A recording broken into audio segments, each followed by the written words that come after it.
ఇప్పుడు మనం చూస్తున్న ఈ మందిరం చెన్నై ప్రాంతంలోని సెంట్ థోమ్ చర్చ్ అనగా తోమగారి యొక్క సమాధి ఉన్న మందిరం ఇది చెన్నై ప్రాంతంలో ఉంది.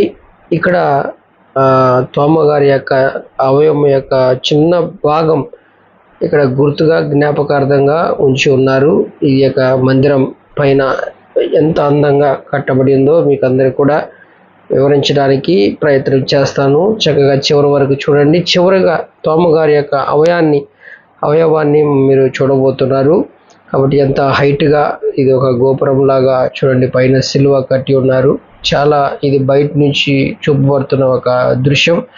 దాని పక్కన ఒక గోల్డ్ కలర్లో ఒక స్తంభం లాగా అది కూడా హైట్లో కట్టి దానికి పైన ఒక సిలువ అనేది అక్కడ కట్టి ఉన్నారు. ఇదంతా బయట నుంచి చూపిస్తున్న ఒక దృశ్యము. తర్వాత దీని లోపల మనము చూడబోతున్నాము ఏమేమి ఉన్నాయో.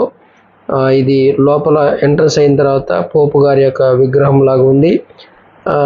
ఇది బయట మనం ఎంటర్ అయిన తర్వాత మందిరం యొక్క ఎడమ భాగంలో ఉన్న ఒక ఆకారం. ఇదంతా కూడా కట్టడాలు చూడండి ఎంత చక్కగా ఉందో. ఇదంతా కూడా ఎడమ వైపు, ఇదే విధంగా కుడి వైపు కూడా, అవతల వైపు కూడా ఉంది. దాని తర్వాత చూద్దాం.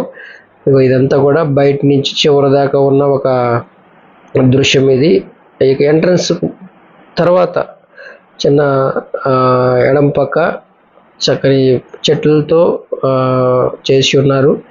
రాళ్ళతో అలంకరించి చూడండి. లోపల ఒక మేరీ మాత అనుకుంటా విగ్రహంగా పెట్టి అక్కడ రాళ్ళతో అలంకరించి ఉన్నారు.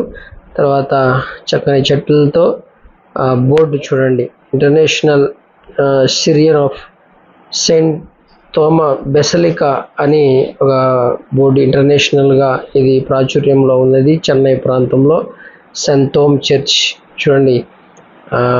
దీని లోపల మనము ప్రవేశించి చూద్దాం. ఇదంతా కూడా లోపల బయట ఇది లోపల భాగము చూడండి. చాలామంది కూర్చొని ఇక్కడ ఆరాధిస్తూ ఉండడానికి వీలుగా చక్కగా కట్టబడి ఉన్నది. మీకు అందరికీ కూడా చూపడానికి అలాగనే మేము చూడడానికి అవకాశం దొరికింది. చాలా మంచి మందిరము. ఇక్కడ తోమగారి యొక్క సమాధి యొక్క చూడడానికి, తర్వాత ఆయన యొక్క అవయవం చూడడానికి, ముఖ్యంగా మన భారతదేశంలో మన ఆంధ్రప్రదేశ్ పక్కనే చెన్నై ఉండడం చాలా అద్భుతం విషయము. చూడండి, మొదటిగా తోమగారు వచ్చింది కేరళ ప్రాంతంలో. అక్కడ 7 సంఘాలు కట్టి తర్వాత ఆయన మరణించే సమయానికి చెన్నై వచ్చి మరణించాడు. మరణించిన సమాధి ఉన్న మందిరం ఇది. ఈ లోపల భాగంలో నుండి ఎడమ వైపు ఉన్న ఒక పార్ట్లో అక్కడ కూడా కొంతమంది కూర్చొని ఆరాధించడానికి వీలు కల్పించి ఉన్నారు బెంచీలతో. చూడండి, ఇక్కడ ఒక అలంకారం, లోపల మేరీ మాత అలంకారం, లోపల ఎడమ వైపు లోపల కూడా ఒక ద్వారం లోపల మరొక కొంతమంది కూర్చొని ఆరాధించుకోవడానికి వీలు కల్పించిన దాన్ని కూడా చూద్దాం. లోపల ప్రవేశిస్తూ ఉన్నాం. అక్కడ చక్కని టైల్స్తో అలంకరించబడి ఇక్కడ కూడా కొంతమంది కూర్చొని, అప్పటికే మేము పోయిన ఉదయానికే వాళ్ళు కూర్చొని ఆరాధిస్తూ ఉన్నారు. ఏసీలు పెట్టి చక్కని చల్లగా వారు ఆరాధించుకుంటూ ఉన్నారు.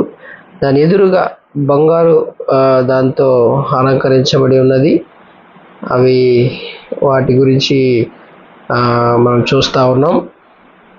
ఇటుపక్క అటుపక్క స్తంభాలతో మధ్యలో ఆకారం కలిగి ఉంది. ఇది మందిరం లోపల ఎడమ వైపు ఉన్న భాగంలో మరొక లోపలగా ఇది అలంకరించబడింది. వీలైతే మీరు కూడా చూడడానికి ప్రయత్నించేయండి.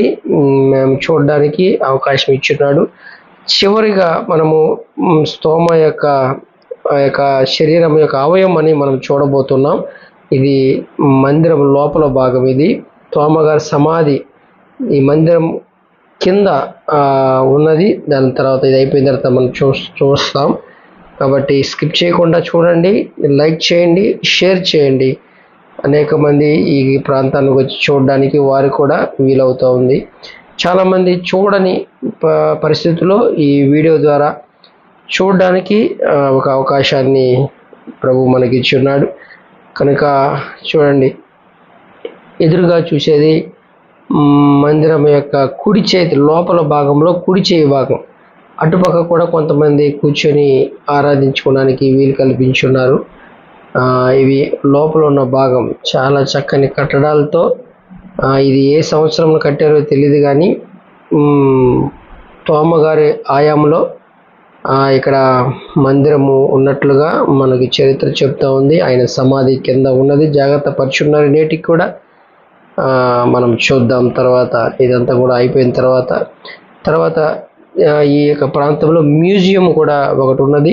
ఆ మ్యూజియంలో పురాతన వస్తువులు, రాతి మీద రాసిన రాతలు మనం ఇప్పుడు చూడబోతున్నాం. ఇది లోపల భాగం అయిపోయిన తర్వాత చూడండి, చాలా చక్కగా ఇదంతా కూడా లోపల. ఇది బయట నుంచి మందిరము కుడి చేతి పక్క మనము ఎంటర్ అయ్యేటప్పుడు ఎడమ చేతి భాగం చూసాం. ఇది కుడి చేయి వెలుపల భాగం.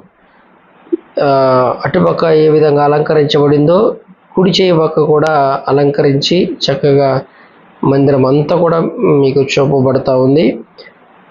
చూడండి, ఇదంతా కూడా బయట వైపు కుడి చేయి భాగం. చాలా పెద్ద స్థలం, విశాల స్థలంగా ఉంది.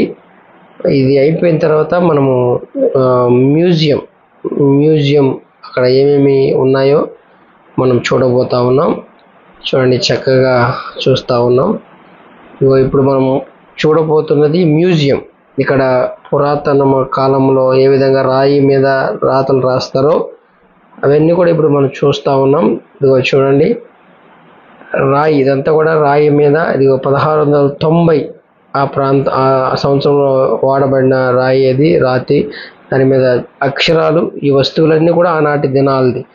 అప్పటి నుంచి ఇప్పుడు దాకా కూడా చక్కగా మనకు అందుబాటులో చూడడానికి మ్యూజియంలో పెట్టి ఉన్నారు. అవకాశం ఉంటే మీరు కూడా చూడడానికి ప్రయత్నం చేయండి. ఇదిగో గుర్తులన్నీ కూడా రాతి మీద చెక్కబడిన గుర్తులు అవి. నేటికి కూడా అవి ఉండడం మనకి ఒక అవకాశం. పోపు గారి యొక్క వారి ఆధీనంలో ఉన్నట్లుగా ఈ మందిరాలు మనకి గుర్తు చేస్తూ ఉన్నాయి. ఆనాటి దినాల్లో దృశ్యాలు అవి. చూడండి, చక్కగా రాయి. ఇది 1559 16వ శతాబ్దం. చూడండి, ఆనాటి దినాల్లో వాడబడిన రాయి మీద రాతలు ఇప్పటికి కూడా మనకి మ్యూజియంలోగా కనిపిస్తూ ఉంది. అనేక మంది సందర్శించి చూస్తూ ఉన్నారు. కాబట్టి మీకు కూడా అవకాశం ఉంటే చూడండి. దీని తర్వాత మనము సమాధి యొక్క ప్రాంతానికి వెళ్ళి మనము తోమగారి యొక్క శరీర అవయవాన్ని ఒక చిన్న బిట్టు భద్రపరిచి ఉన్నారు. మిగిలిన శరీరం అంతా కూడా రోమ్ ప్రాంతానికి తీసుకెళ్ళిపోయినట్లుగా మనకు చరిత్ర చెప్తా ఉంది. కాబట్టి ఇది లోపల కొన్ని దృశ్యాలు అయితే మనకు కనిపిస్తూ ఉంది. మ్యూజియం ఇది. ఇగో ఆ చిత్రపటంలో మనం చూసిన మందిరం అంతా కూడా ఒక డయాగ్రామ్గా, ఒక ఫ్రేమ్లో చూపిస్తూ ఉన్నారు. చూడండి, 1869లో కట్టినట్లుగా చూపిస్తూ ఉన్నారు. చూడండి, ఇప్పుడు మనం చూసేది కూడా అదే ఆకారం. చూడండి, ఇంకా మనకి పురాతన వస్తువులు మనకు కనిపిస్తూ ఉంది. ఎముకలు, రాయి, ఆ యొక్క అప్పుడు ఉన్న వస్తువులు ఇప్పుడు కూడా చాలామంది వచ్చి చూస్తూ ఉన్నారు. అవకాశం ఉంటే మీరు కూడా రావడానికి ప్రయత్నం చేయండి. మనకు దగ్గరగా చెన్నై ప్రాంతంలోనే ఉంది. చూడండి, అప్పుడున్న ఎముకలు కూడా కనిపిస్తూ ఉంది. ఇది మ్యూజియం. దీని తర్వాత మనము తోమా యొక్క శరీరం యొక్క చిన్న బిట్టు అవయం ఇక్కడ వదిలి వెళ్ళి, ఎందుకంటే ఆయన చనిపోయిన ప్రాంతం కనుక. తర్వాత ఇంకొక అవయం కూడా కేరళ ప్రాంతంలో భద్రపరిచి ఉన్నారు. కుడి చెయ్యి, అక్కడ కుడి చెయ్యి తోమగారి యొక్క విగ్రహంగా మనకు కనిపిస్తూ ఉంది. ఇదంతా మ్యూజియం. తర్వాత మేరీ చిత్రం కూడా ఇక్కడ ఆనాటి దినాలు ఎంతమంది బహుకరించినారో ఆ యొక్క చూడండి, శిలువ ఆకారంలో భద్రపరిచి మ్యూజియంగా చక్కగా అలంకరించి ఉన్నారు. దీని తర్వాత మనము తోమగారి యొక్క సమాధిలోకి మనం ప్రవేశిద్దాం. చూడండి, ఇది తోమగారి యొక్క సమాధి, ఫుల్ బాడీ. ఇది ఒక విగ్రహంగా చేసి పెట్టున్నారు. అతని యొక్క అవయం, ఒరిజినల్ అవయం చిన్న బిట్టు మీకు జూమ్ చేసి మరీ చూపబడుతుంది. స్కిప్ చేయకుండా చూడండి, అనేక మందికి షేర్ చేయండి, లైక్ చేయండి, సబ్స్క్రైబ్ చేయండి. చూడండి, ఆ యొక్క సమాధి ఉన్న ప్రాంతం లోపల అన్నమాట ఇది. చూడండి, చక్కగా ఇక్కడ కూడా కొంతమంది ఆరాధించి వెళ్ళడానికి బెంచీలతో ఇక్కడ కూడా సిట్టింగ్ వేసి ఉన్నారు. చూడండి, ఇప్పుడు మనం చూడబోతా ఉన్నాం ఆ చిన్న అవయవాన్ని ఎంత చక్కగా భద్రపరుచున్నారో. ఇది తోమ గారి యొక్క సమాధి ఉన్న ప్రాంతం ఇది. చూడండి, ఇప్పుడు ఇగో ఇది మనం మీకు చెప్తున్న ఒక చిన్న బిట్టు అవయం జూమ్ చేసి మరి చూడండి, చక్కగా చూడండి. వీలుంటే మీరు కూడా చూడడానికి ప్రయత్నించండి లైవ్లో. చూడండి, ఇంకా జూమ్ చేసి మీకు చెప్పబడతా ఉంది. ఇదిగో సెయింట్ తోమా ఏపీ అని అక్కడ ఆ బిట్టే తోమ యొక్క అవయం అది. చూడండి, అది భద్రపరిచి ఉన్నారు. అది ఒరిజినల్గా తోమ యొక్క శరీరముగా పిలువబడుతుంది. చిన్న బిట్టు అవయం, మిగిలిన బాడీ అంతా కూడా రోము ప్రాంతానికి తీసుకువెళ్ళిపోయినట్లుగా. తర్వాత కేరళలో కూడా చిన్న కుడి చేయి యొక్క చిన్న అవయం అక్కడ కూడా ఉన్నది. తర్వాత మీకు అది కూడా చూపిస్తే ప్రయత్నం చేస్తాం. ఈ ప్రాంతం అంతా దర్శించి మేము తిరుగు ప్రయాణంలో మేము వెళ్తూ ఉన్నాం. లోపల ఉన్న భాగం ఇవన్నీ కూడా చూడండి. వచ్చేటప్పుడు ఇటుపక్క నుంచి వచ్చాం, ఇప్పుడు పోయేటప్పుడు అవుట్గా వెళ్ళడానికి ఒక మార్గం ఉంది. ఇదిగో ఇది అవుట్, దీని గుండా బయటికి వెళ్ళిపోవడానికి ఏర్పాటు చేసి ఉన్నారు. అంతా కూడా టైల్స్తో చూడండి, ఈ యొక్క ప్రాంతం అంతా కూడా అలంకరించి ఉన్నారు. ఇక్కడ కూడా ఫ్రేమ్తో పురాతనముగా పోఫ్ లేకపోతే ఇంకా పెద్దలు ఎవరైతే ఉన్నారో వాళ్ళ చిత్రాలు అన్నీ కూడా ఉన్నాయి. ఇవన్నీ కూడా జ్ఞాపకార్థంగా వాళ్ళు ఏర్పాటు చేసి ఉన్నారు.